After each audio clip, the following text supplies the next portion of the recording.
ఓం శ్రీ మాత్రే నమః. మీరు అవునన్నా కథన కన్యా రాశి వారికి ఫిబ్రవరి నెల 3వ వారంలో అఖండ రాజయోగం పట్టబోతోంది.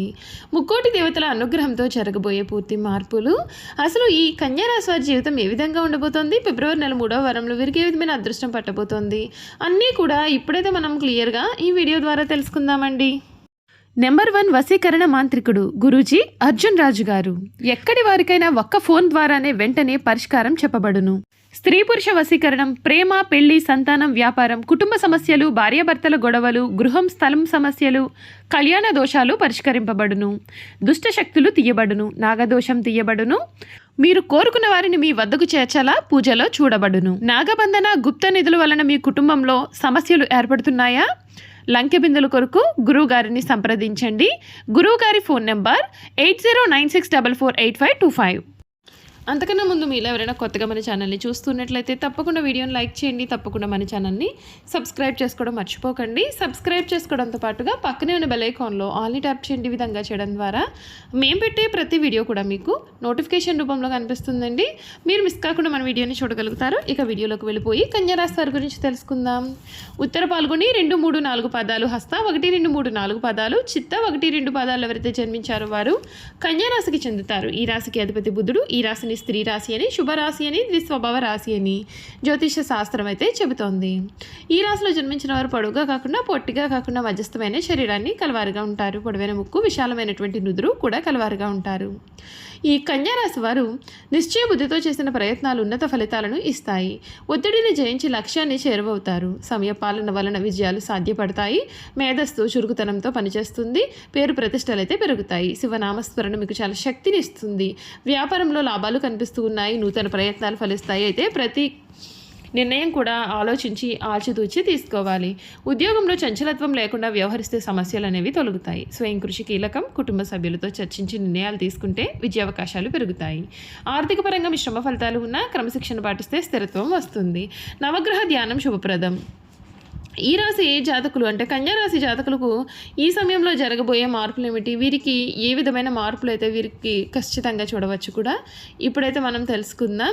ఈ కన్యా రాశి జాతకుల గురించి చూసుకున్నట్లయితే ఈ సమయంలో ఈ రాశి వారికి ఆఫీస్, రాజకీయాలు లేదా న్యాయపరమైన సమస్యలు అయితే ఎదుర్కొంటున్నటువంటి వారికి ఫిబ్రవరి 23 తర్వాత నుండి కూడా కుజుడు 6వ ఇంట్లోకి రావడం ఒక వరం లాంటిదనే చెప్పాలి.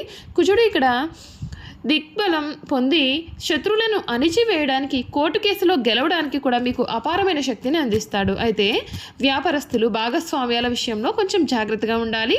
సప్తమ శని కారణంగా భాగస్వామ్యులతో అభిప్రాయ భేదాలు వచ్చే అవకాశం కూడా ఉంటుంది. ఈ సమయం యొక్క కెరియర్కు చాలా అద్భుతమైన సమయము. 10వ ఇంట్లో గురువు ఉండడం వలన మీకు వివేకం, అధికారం మరియు పై అధికారుల నుండి గుర్తింపు లభిస్తాయి. మీరు టీచింగ్, కన్సల్టెన్సీ లేదా కమ్యూనికేషన్ రంగాల్లో ఉంటే విశేషంగా రాణిస్తారు.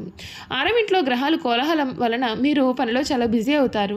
నిలిచిపోయినటువంటి పనులను పూర్తి చేస్తారు మరియు అస్తవ్యస్తంగా ఉన్నటువంటి ప్రాజెక్టులను క్రమబద్ధీకరిస్తారు. ఆరోగ్య పరిస్థితి అనేది స్థిరంగా ఉంటుంది మరియు ఆశాజనకంగా ఉంటుంది. 10వ ఇంట్లో గురువు మీ యొక్క ధనస్థానమైన తులారాశిని వీక్షిస్తున్నాడు. దీని వలన ఆదాయం నిలకడగా ఉంటుంది మరియు కుటుంబ సభ్యుల నుండి ఆర్థిక సహకారం లభిస్తుంది. మీ కష్టానికి తగిన బోనస్ లేదా జీతం పెంపు కూడా వచ్చే అవకాశం ఉంటుంది. అయితే ధనాధిపతి శుక్రుడు 6వ ఇంట్లోకి మారడం వలన ఆరోగ్యం, పెంపుడు జంతువులు లేదా పాత బాకీల తీర్పు కోసం కూడా ఖర్చు వచ్చే అవకాశం ఉంటుంది. కొత్త అప్పులు తీసుకోకుండా పాతవి తీర్చడానికి ఇది చాలా మంచి సమయంగా చెప్పవచ్చు. న్యాయపరమైన వివాదాల కోసం కొంత ఖర్చు చేయాల్సి వచ్చినప్పటికీ కూడా అంతిమంగా అది మీకు లాభదాయకంగానే మారుతుంది. మీ రాశ్యాధిపతి బుధుడు మరియు మరికొన్ని గ్రహాలు 6వ ఇంట్లో అంటే రోగస్థానంలో ఉన్నందున ఆరోగ్యం పైన శ్రద్ధ వహించాలి. రోగ నిరోధక శక్తి బాగున్నప్పటికీ కూడా కుంభరాశిలో వాయుతత్వం వలన నరాల బలహీనత, నిద్రలేమి లేదా జీర్ణ సంబంధిత సమస్యలు అంటే కన్యా రాశి వారికి ఇవి ప్రధాన బలహీనతలుగా చెప్పవచ్చు. ఇటువంటి బలహీనతలు అనేవి తల ఎత్తే అవకాశాలు ఉన్నాయి. నెల చివరిలో కుజరాహుల కలయిక వలన 6వ ఇంట్లో ఉష్ణ సంబంధిత సమస్యలు లేదా చిన్నపాటి గాయాలు వచ్చే ప్రమాదం కూడా కనిపిస్తోంది.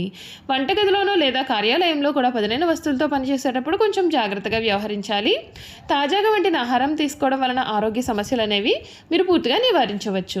సంబంధ బాంధవ్యాల విషయంలో ఓర్పు చాలా అవసరం. సప్తమ స్థానంలో శని సంచారం వలన దాంపత్య జీవితంలో కొంత దూరం లేదా అసంతృప్తి కలగవచ్చు. మీరు పనిలో ఎక్కువగా నిమగ్నం అవ్వడం, అంటే పదవింట్లో గురువు లేదా రోజువారీ సమస్యలను చక్కదిద్దడంలో కొంచెం బిజీగా ఉండడం వలన మీ యొక్క భాగస్వామి నిర్లక్ష్యానికి మీరు గురి అవుతున్నట్లుగా కూడా భావించవచ్చు. చతుర్థాధిపతి గురువు పదవింట్లో ఉండడం వలన మీ యొక్క దృష్టి అంతా కూడా బయట ప్రపంచంపైనే ఉంటుంది. దీని కారణంగా ఇంటి సభ్యులతో గడిపే సమయం తగ్గుతుంది. ఆఫీసు ఒత్తిడిని ఇంటికి తీసుకురావద్దండి. అవివాహితులకు సంబంధాలు వెతకడం కూడా కొంచెం కష్టంగా కూడా మీకు అనిపించవచ్చు. ఇప్పుడు మీ యొక్క ఎదుగుదలపైన దృష్టి పెట్టడం చాలా ఉత్తమం. ఈ నెల 3 వారాలు కూడా విద్యార్థులకు, ముఖ్యంగా టెక్నికల్ రంగం, కోడింగ్ లేదా గణిత శాస్త్ర విద్యార్థులకు చాలా అద్భుతంగా మారుతుంది. పంచమ స్థానంలో ఉచ్చస్థితిలో ఉన్నటువంటి కుజుడు మీ యొక్క లాజిక్ మరియు తెలివితేటలను పదును పెడతాడు. మీరు క్లిష్టమైనటువంటి విషయాలను కూడా సులభంగా అర్థం చేసుకుంటారు. ఈ నెల చివరిలో గ్రహాలు 6వ ఇంట్లోకి మారినప్పుడు పోటీ పరీక్షలకు సిద్ధమయ్యే వారికి మంచి ఫలితాలు వస్తాయి. గవర్నమెంట్ జాబ్స్, మెడిసిన్ లేదా లా ఎంట్రన్స్ రాసే వారికి 6వ ఇంటి శక్తి కూడా తోడ్పడుతుంది. అయితే అతిగా శ్రమించి ఆరోగ్యాన్ని పాడు చేసుకోవద్దండి. క్రమ పద్ధతిలో చదువుకోవడం చాలా ముఖ్యం. ఈ రాశి వారు చేయాల్సిన పరిహారాలు: బుధుడు మీ యొక్క రాశ్యాధిపతి అయినందువలన ప్రతిరోజు విష్ణు సహస్రనామ పారాయణం చేయడం అత్యంత శ్రేష్టం. ఇది మానసిక ప్రశాంతతను మరియు ఏకాగ్రతను కూడా ఇస్తుంది. పెసలు దానం చేయడం: బుధవారం రోజున నానబెట్టినటువంటి పెసలను పక్షులకు లేదా ఆవులకు తినిపించండి. ఇది ఆరోగ్య సమస్యల నుండి ఉపశమనాన్ని ఇస్తుంది.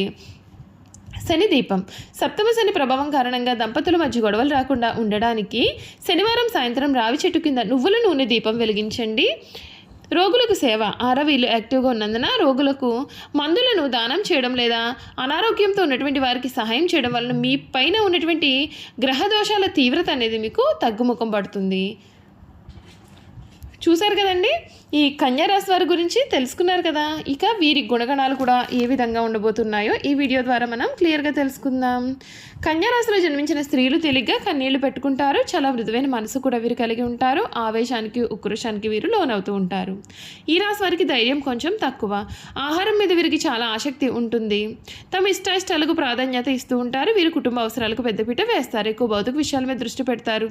పని ప్రారంభించే ముందుగా 10 సార్లు ఆలోచిస్తారు. పని చేస్తే ఎటువంటి ఫలితం ఉంటుంది అని వీరు బేరీజు వేస్తారు. అలా అన్ని విధాలుగా కూడా ఆలోచించిన తర్వాత పనిని ప్రారంభిస్తారు.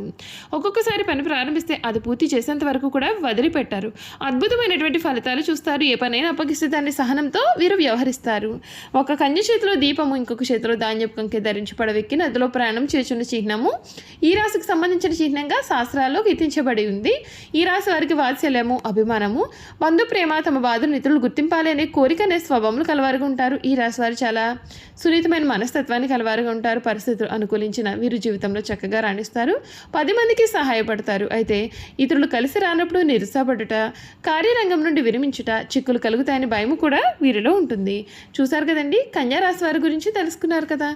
ఈ వీడియో కనుక మీకు నచ్చినట్లయితే తప్పకుండా వీడియోని లైక్ చేయండి. తప్పకుండా మన ఛానల్ని సబ్స్క్రైబ్ చేసుకోవడం మర్చిపోకండి. సబ్స్క్రైబ్ చేసుకోవడంతో పాటుగా పక్కనే ఉన్న బెల్ ఐకాన్లో ఆల్ని ట్యాప్ చేయండి. ఈ విధంగా చేయడం ద్వారా మేము పెట్టే ప్రతి వీడియో కూడా మీకు నోటిఫికేషన్ రూపంలో కనిపిస్తుంది. మీరు మిస్ కాకుండా మన వీడియోని చూడగలుగుతారు. Thank you for watching.